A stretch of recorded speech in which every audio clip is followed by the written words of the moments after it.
को आमंत्रित करता हूं।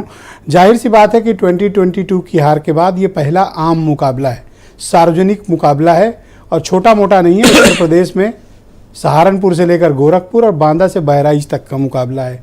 समाजवादी पार्टी काफी दबाव में दिख रही है। देखिए ब्रजेश जी, मुझे लगता नहीं कि समाजवादी पार्टी दबाव में दिख रही है, ऐसा कोई महसूस कर रहा है। हाँ, समाजवादी पार्टी उत्तर प्रदेश में विकल्प में दिख रही है। कहीं का भी चुनाव हो, किसी नगर निगम का हो, किसी नगर पालिका का हो, किसी नगर पंचायत का हो, अगर भारतीय जनता पार्टी को हराते हुए या उसके सामने मजबूती से अगर कोई खड़े होकर के चुनाव लड़ा है और मुद्दों पर, मैं भी आलोक अवस्थी जी को सुन रहा था, उन्होंने 2-3 बातें बहुत अच्छी कही। उन्होंने कहा कि वोटर लिस्ट में गलती हो सकती है। अरे गलती नहीं हुई है, आप क्या है, आप मुद्दों पे चुनाव नहीं लड़ना चाहते। ब्रजेश जी, आपने कहा शुरुआती दौर में कि क्या क्या मुद्दे रहे, तो इनके मुद्दे कभी नाली नहीं रहा, इनका मुद्दा कभी भ्रष्टाचार नहीं रहा, इनका मुद्दा कभी डेवलपमेंट नहीं रहा, इनका मुद्दा कभी नहीं रहा कि भाई 20 सालों से नगर निगम में अगर भारतीय जनता पार्टी की सरकार है तो 20 सालों में बदलाव क्या आया है। अब कह रहे हैं कि बम्पर हमको समर्थन मिलता है। यह सच है कि राजनीति में और लोकतंत्र में जब जिस दल को, जिस नेता को, जिस पार्टी को बम्पर समर्थन जनता का मिलता है तो जनता सोचती है बम्पर। आप ये मुद्दे जनता को समझाने में कामयाब हुए या नहीं? हाँ बिल्कुल हुए। आप परिणाम देखिएगा, परसों परिणाम आ रहा है।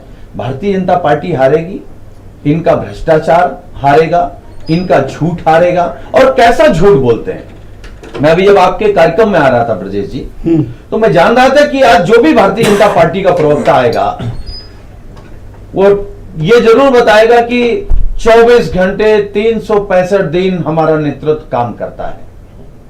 भाई हम तो मान रहे हैं, माननीय देश के प्रधानमंत्री जी एक भी छुट्टी नहीं ली, जो वो कहते हैं, जो भारतीय जनता पार्टी कहती है।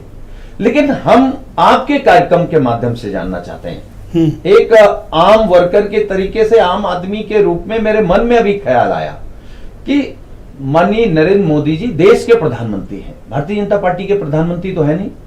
लेकिन जब वो लगातार प्रचार करते हैं, कर्नाटक में 10 दिनों से हैं, तो देश का काम कर रहे थे, भारतीय जनता पार्टी काम कर रहे थे। और अगर भारतीय जनता पार्टी का काम कर रहे थे तो माननीय प्रधानमंत्री जी को छुट्टी लेना चाहिए। पिछली बार नगर निगम आपके पास कुछ नहीं था। हाँ ठीक बात है, हमारे पास पिछली बार खाता नहीं खुला था आपका। लेकिन हमें यह लगता है कि 17 में आधे से ज्यादा नगर निगम समाजवादी पार्टी जीतेगी। हैं?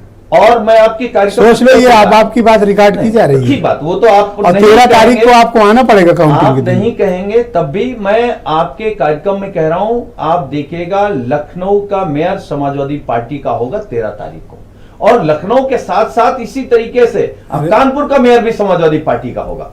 आप देखिएगा कितने बड़े पैमाने पर। और पिछली बार भी आंकड़े जो आप बता रहे थे, पिछली बार भी नगर पंचायत और नगर पालिका में भारतीय जनता पार्टी से समाजवादी पार्टी और जो निर्दलीय जीते थे वो भारतीय जनता पार्टी से ज्यादा जीते थे। अब बस कुछ घंटे की बात है सर, अलग बात है कि जीतने के बाद आप दबाव दे देते हैं, फिर आप शामिल करा लेते हैं। तो देखिए, सिर्फ भारतीय जनता पार्टी। धन्यवाद सुनील जी, शुक्रिया। मेरा एक सवाल है, मैं 2 सेकंड खत्म करें, बोले। देखिए, ये तो वोट कटवाते हैं और वोट कैसे चिन्हित करके, मैं ये आपके कार्यक्रम में कह रहा हूं कि उत्तर प्रदेश में आप भी जान सकते हैं कि मोहल्ला किस पार्टी का है, ये गांव किस पार्टी आ रहा वालों आप मोहल्ला देख के, गांव देख के, क्षेत्र देख के, धर्म देख के, जाति देखकर आप वोट कटवा देते हैं।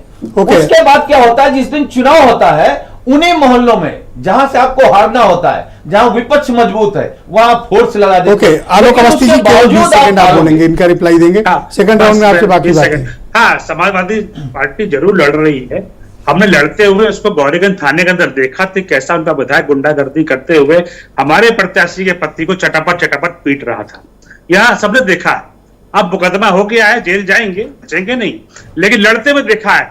जब सोचिए कि जब सत्ता में नहीं है और उसके बावजूद इतनी हिम्मत है कि थाने में घुस करके और एक प्रत्याशी के परिवार के व्यक्ति को पीटना, ये कितना बड़ा जोखिम। पर सर कार्रवाई तो कुछ नहीं कर पाए, आप पीट के निकल गए। हो रही है, कहाँ कार्रवाई हो गया है, हत्या के प्रयास का मुकदमा हो गया है। पर सर कोई कार्रवाई नहीं है, कोई होमगार्ड तक नहीं गया विधायक से पूछने? निश्चित रूप से वो जेल जाएंगे आप ब्रजेश जी, लेकिन आप इस पार्टी का चरित्र देख लीजिए कि कैसी लड़ाई लड़ रहे हैं। थैंक यू, शुक्रिया।